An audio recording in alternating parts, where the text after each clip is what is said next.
Okay, so I'm Grasswalker. I ran a pay-to-play campaign for 2 years. You guys know the drill by now. I want to talk to you today about a single way that you can show progression of your characters over time.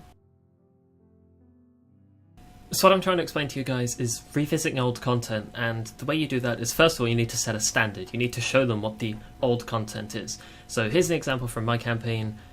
This is a dried up riverbank that you have to walk through as if it's a path that used to link two villages or two cities, small places. So you're walking up this thing, and you can climb out if you want and walk up the forest. It's not really much. This is more just a transition map to... It's like immediately after the tutorial village. And there's a single wolf on this map, and this is a party of 3 level 1s, and the wolf is challenge rating a quarter, so I buffed it up a bit. And I wanted to show them that, hey, yo, you finished tutorial village, everything was nice there, but this is the real world, you guys are only level 1, be careful.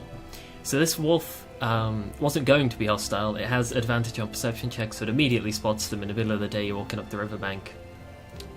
They come out of it, and the Wood Elf Ranger, Sariel, Ranger/Fighter, is like, I want to make friends with the wolf, I want to pet it, I want to feed it. I'm like, it's a wild animal, give me an animal handling check, let's go. She fails it horrifically. So the wolf attacks. It does that scene from The Prisoner of Azkaban where they grab onto Ron's leg and drag him under the tree.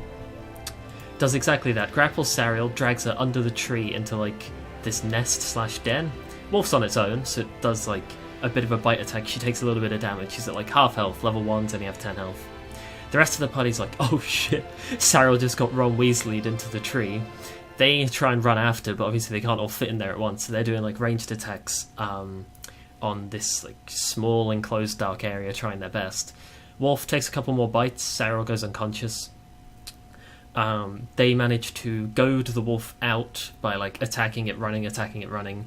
The wolf isn't too worried about finishing her off right now because she's just on the floor unconscious and it's got 2 things attacking her.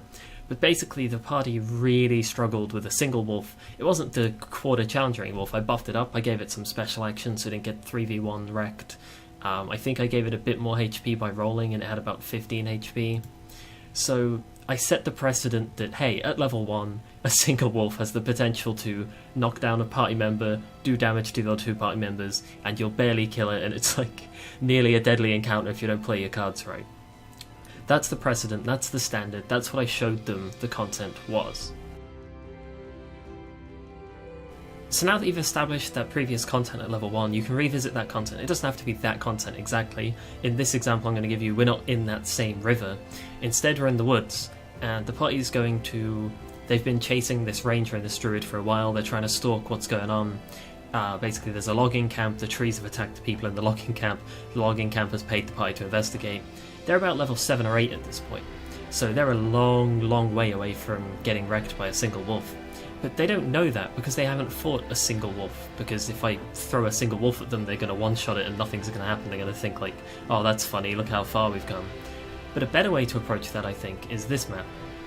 So as you may have noticed, if you're more observant than others, there is roughly 32 wolves on this map. If I highlight them, yeah, you see the little box with like 100 things prop up. There's 2, there's 3, there's another 4. There are loads of wolves here because this is the middle of the forest, it's deep woods. There's a dryad here that you can see has got a dryad token that's sort of half invisible.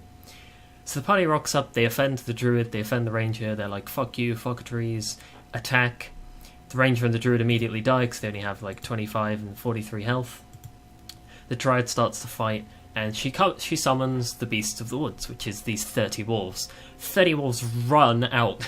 The party looks around, and Sariel, who's still in the party, is going to get flashbacks. She's going to be like, oh no, I nearly got killed by a single wolf that one time. Now there's 30 and they're all around me, and I've ruled that 2 wolves can share the same space, so if this person's in the middle and there's 2 wolves here, and here, that's 9 squares of 2 wolves, that's 18 wolves around you. But then you have the fact that they're level 8 now, and each single attack is doing like 1d6 plus 7 damage because it's a plus 2 sword or something, so they're doing a minimum of about 8 to 10 damage. That's pretty much what a wolf has as health, so I just rule anything that hits a wolf instantly kills it. If you're doing double digits damage, you've instantly killed a wolf. So you've got Sariel, who before got dragged into a tree and nearly died, and over the course of a campaign of a couple of years and is now level 8, she's doing a couple of multi-attacks a turn, does an action surge, and just slices down these wolves one by one by one. The cleric is doing an AoE that kills 10 wolves at once, and you're just showing the party, this is how far you've come.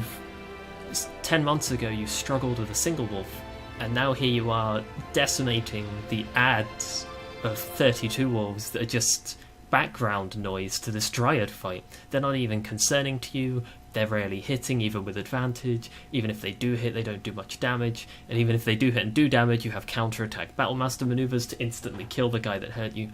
It just shows them how far they've come, and it shows them their progression in a tangible and meaningful way. So that's an example of where a fair fight becomes trivial at later levels. You can sort of flip that on its head. It's not quite the opposite, it's not quite mirrored. But what you can do is you can show the players a fight that they have zero chance of winning and have to run away from. And then in 5-10 levels time, they can come back and it'll be a fair fight, if that makes sense. That's sort of the opposite. So here's an example of Slaughter Nuel's home. He is a nasty-ass, humongous demon guy.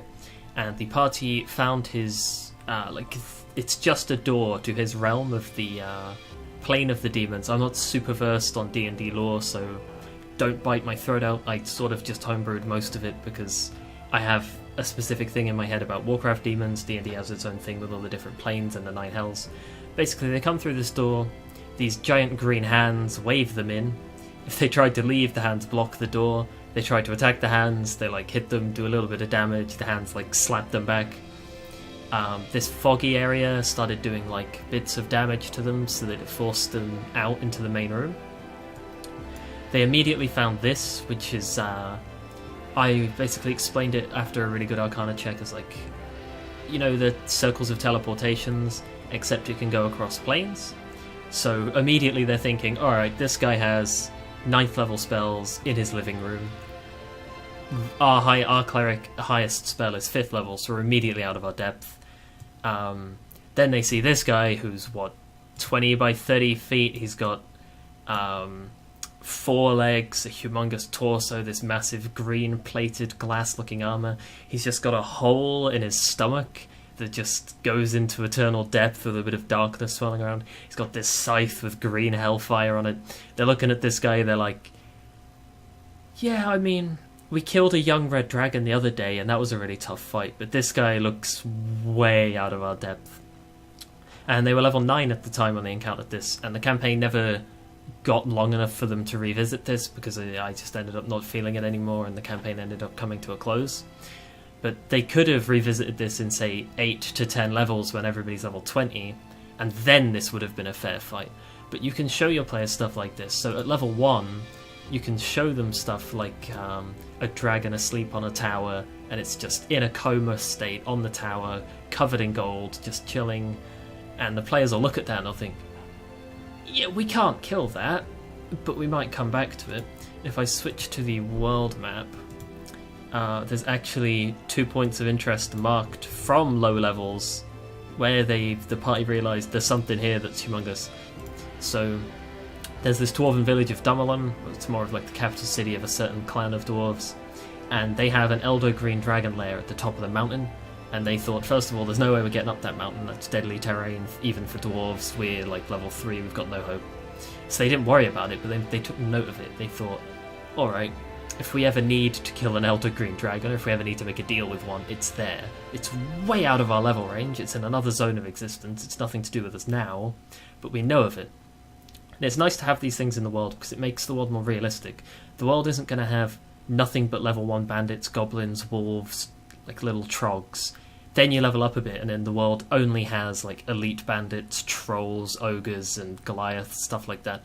And then when you reach super levels, the world only has dragons and demons and all this stuff. It's not like the world actually scales with you. The world does have this stuff. It's just the higher level stuff is really rare, because this Elder Green Dragon probably has the ability to defend this entire continent as its territory, and no other dragons can really rock up. Just like down here at Olo's house, if I can unarchive it, I didn't prepare it because it just came to my mind. At Olo's house there was a dead blue dragon, and that lets the party think, alright, so far we've heard of maybe 1 or 2 dragons per continent. If this one's dead, what killed it, who killed it, should we look into this maybe later. Maybe someone's going to bring it back. If we ever see an undead dragon, we know where they got it. But it's nice to have this depth to the world, that there are certain zones in it that are out of your reach. There are certain bosses that you know about at level 2 but can't come back to until level 12. And it's nice to get that feeling that you saw something that you couldn't do and you've come back 9 months later and you can do it. It's a hell of a fight, it's tough. And it reinforces the fact that, man, at level 2 we would have got one shot by the breath weapon. But it's just nice to come back and complete that stuff that you didn't quite get a chance to do last time. That's pretty much it for this video. It was just a simple concept that you can bring up a couple of times in the campaign, but it's a nice trick to have in the bag of many tricks down underneath your desk behind the DM screen. I just wanted to say thank you guys for all the support. Every time I post on these D&D videos, it gets a really nice, I was about to say lashback, but that's not nice at all. A really nice feedback response from you guys. It means I can improve for future videos. It means I can do other stuff, and it's just nice to hear and feel and see. So thank you guys for joining me in this video. I'll see you in the next one. Bye!